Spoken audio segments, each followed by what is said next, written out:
ముసలి దంపతులు సమయం రాత్రి 10 గంటలు నిద్రపోతున్నారు.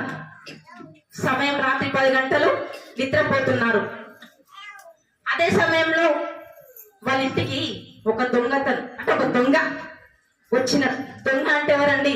మామూలుగా ఏవైతే మన కంటికి ఖరీదైనవి కనిపిస్తాయో, ఏవైతే మంచిగా కనిపిస్తావో అవి తీసుకొని జైలు వేసుకొని బ్యాగులు నింపుకొని పోవాలని అనుకునేటువంటి క్యారెక్టర్ దొంగ. సేమ్ ఆ దొంగ కూడా అలానే ఆలోచించి ఆ ఇంటికి రావడము, ఆ ముసలి దంపతులు పడుకొని ఉన్నారు కాబట్టి తనకు కావలసిన సొమ్ములు కానీ ఖరీదైన వస్తువులు కానీ తీసుకొని వెళ్ళిపోయాడు. దాని తర్వాత దొంగకి ఎప్పుడు దొంగ బుద్ధులు ఉంటాయి కదండి. ఆ రోజు కాడికి తీసుకుపోయింది, అయిపోయింది.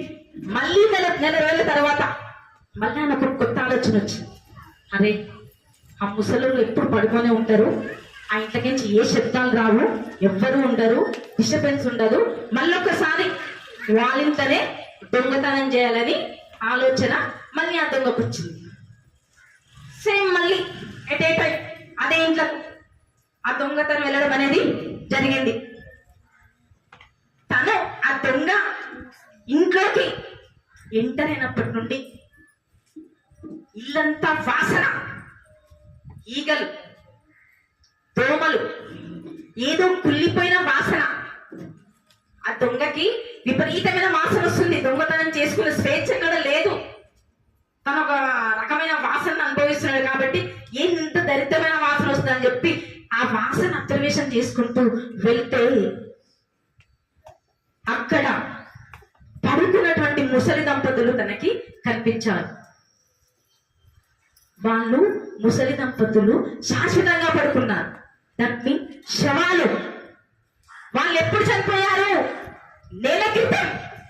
నెల క్రితం తాను దొంగతనం చేయడానికి వచ్చినప్పుడే ఆ ముసలి దంపతులు చనిపోయి చచ్చి శవాలు అక్కడ ఉన్నారు. ఆ దొంగ తన కంటి మామూలు దొంగలకు సెంటిమెంట్స్ అనేవి ఉండవు. వాళ్ళకి no emotions, no sentiments, only cash. ఆ రకమైన మనస్తత్వం ఉన్నవాడే ఆ ముసలి దంపతుల యొక్క పరిస్థితి చూసి వాళ్ళు చచ్చి శవాలుగా ఉన్నారని గమనించి కన్నీటి చుక్కలు ఆగలేవు. దానితో ఆ దొంగతనాన్ని పక్కన పెట్టి అక్కడ ఉన్నటువంటి పోలీసులకి ఇన్ఫర్మేషన్ ఇచ్చాడు, విషయాన్ని అందించాడు.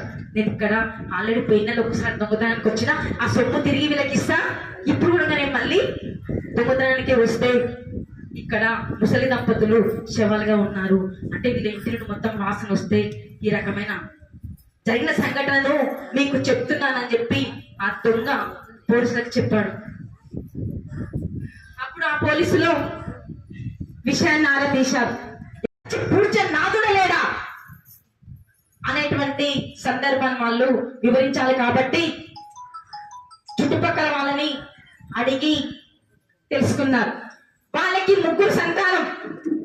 వాళ్ళకి ఎంతమంది సంతానమో 3, 2 మగపిల్లలు, 1 అమ్మాయి. వాళ్ళు ఆల్రెడీ పెళ్లి చేసుకున్నారు, పిల్లలు ఉన్నారు, మనవరాలు ఉన్నారు.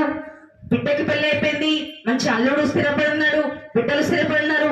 ఎవరి వేళ వాళ్ళు బిజీ లైఫ్ లో ఉన్నారు. వాళ్ళ సంతోషాల మేరకు వాళ్ళు వాళ్ళ యొక్క పనులను ఒక క్రమంగా చూసుకుంటూ వాళ్ళ యొక్క సంతోషాన్ని నడిపించుకుంటూ ఉన్నారు. వాళ్ళు ఎక్కడున్నారు? అమెరికాలో ఉన్నారు. కొన్ని కోట్లు ఉన్నాయి వాళ్ళ ఇంట్లో ముసలి దంపతుల దగ్గర. కానీ కనీసం వాళ్ళకి ఉడుకు పోసేటోడు లేరు. మన వాళ్ళే మనం చేయనప్పుడు బయట వాళ్ళు ఎలా చేస్తారు? పనులను పెట్టినారు కానీ ఒక 3 days చేయడము, వాళ్ళ యొక్క అంటే అక్కడ ఉన్నటువంటి మురికినది భరించలేక వాళ్ళు తిరిగిపోవడం, పైసలు లేకుండా సరే పనులు చేయడమని పని మంచి తిరిగిపోవడం. అంటే 9 నెలలు మోసి కనిపించిన కన్న తల్లిదండ్రుల బాధపడేటువంటి పరిస్థితుల్లో లేనటువంటి ఈ దౌర్భాగ్య దేశ పరిస్థితి అనేది మనకి ఇక్కడ కనిపిస్తుంది. వాళ్ళకి ఫోన్ చేసినారు పోలీసులు, ఆల్రెడీ నెల్లూరు అయిందని చనిపోయింది, మాకు ఈ విషయం తెలియదు, సో ఇప్పటికే కుళ్ళిపోయిన వాసన వస్తుందని చెప్పారు. మేమే అక్కడికి వచ్చి వీసా తీసుకొని ఇక్కడ వచ్చే వరకు ఇంకా కుళ్ళిపోయేటువంటి ఛాన్స్ ఉంటుంది కాబట్టి ఆ కార్యక్రమాలు ఏవో మీరే చేయండి, అకౌంట్ లో డబ్బులు ఇస్తామని.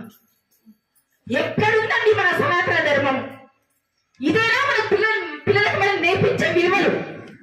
ఇదేనా మనకి పిల్లలకు నేర్పించే ప్రేమలు? మనము పరదేశాలకు వెళ్ళాలని ఆలోచిస్తున్నాం, అక్కడ ఉండాలి, అక్కడ బాగుండాలి, పిల్లలు అక్కడ అవుతున్నాయి కదా మనం అనుకుంటాం. కానీ మనం పిల్లలకు ప్రేమ అనేది తగ్గిపోతుంది. పిల్లల లోపల మనం దూరంగా ఉంటే పిల్లల లోపల ఒక క్రూరత్వం అనేది వస్తుంది. మా అమ్మ చిన్నప్పటి మా అమ్మ నాన్న ఇద్దరు చిన్నప్పటి నుండి మమ్మల్ని బయట పెంచారు. వాడికి అసలు ప్రేమ అనేది తెలుస్తలేదు. వాడు కూడా అదే మైండ్. ఒంటరిగా ఉన్న వాళ్ళకి ఒంటరి ఆలోచనలు, కుటుంబంలో ఉన్న వాళ్ళకి కుటుంబం ఆలోచనలు, పెద్ద కుటుంబంలో ఉండే ఆలోచనలు ఒకలా ఉంటాయి. సింగిల్ ఫ్యామిలీ 4 మెంబర్స్ ఉండేటువంటి కుటుంబంలో ఒక ఆలోచన ఉంటాయి. సో వాళ్ళకి మనము చిన్నప్పుడు ఒక మంచి ఆలోచన ధోరణి అనేది చాలా అవసరం. ఇప్పుడు